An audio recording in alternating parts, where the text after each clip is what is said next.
Hello everybody, today we're going to be making cast iron breadsticks. Let's get right into it. You're going to need 2 cups of all-purpose flour, 1 cup of a flavorful lager heated to about 105 to 110 Fahrenheit, a tablespoon of instant yeast, yes that's a lot, we want this to rise quickly, and a teaspoon of kosher salt.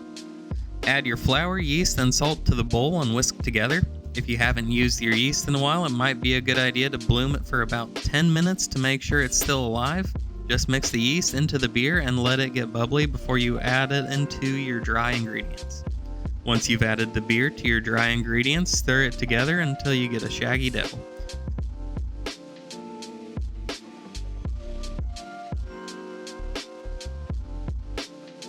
Once it starts to form a shaggy dough, press it together to make a rough dough ball, and don't forget to scrape down the sides, you don't want to leave any of that behind.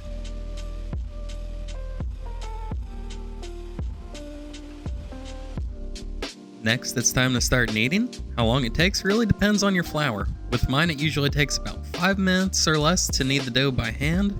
I use a bulk all-purpose flour I get in 25-pound bags because I do a lot of baking. But if you use bread flour, you'll probably be able to get it done a little bit faster. My method for kneading this dough is press down, turn 90 degrees, fold over, and press down again. It's easy for me to get a lot of kneading done quickly when I do it like this. Once it starts to look smoother, it's time to do the window pane test. Just grab part of the dough and pull it out lightly. If it stays together, that's good enough. It doesn't have to be perfect for this. Round out your dough ball and put it back in the bowl to rest for 45 minutes covered with a damp towel.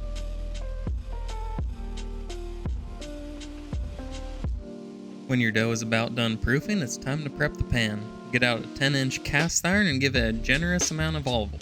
I'd say probably about 3 tablespoons. Make sure it covers the whole bottom of the pan. I just tilt it to spread the oil.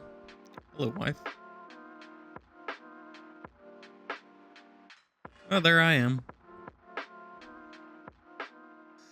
Next, we're going to add salt and pepper to the pan. It's going to fry the bottom, so you don't want anything that will burn easily going underneath.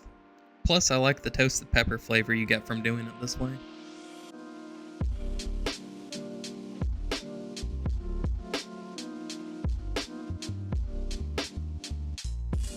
Now that your pan is prepped, use a bench scraper to gently take the dough out of the bowl. Grab the dough and start stretching it out in the air to about 10 inches to match the size of your pan. You could also do this on your work surface, but I think it's easier to just stretch it out in the air. I try not to degas it too much at this stage because it's only going to get about 10 to 15 minutes to rest before it goes into the oven. Lay your dough down and gently push it to the edge of the pan. Then it's time to season the top. More salt, make sure to cover the whole thing.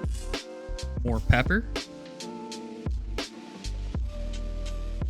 Keep going. More pepper.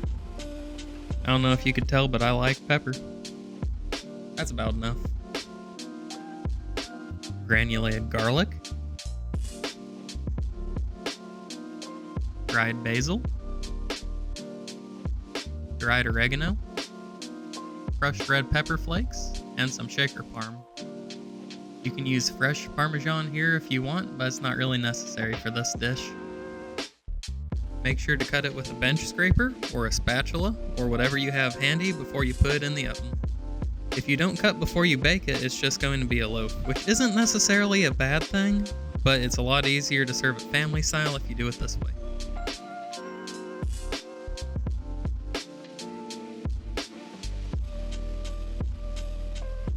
Lightly cover your pan with foil and preheat your oven to 400 degrees Fahrenheit. It takes my oven about 10 minutes to preheat. Once your oven's hot, add your bread and let it bake for 20 minutes covered.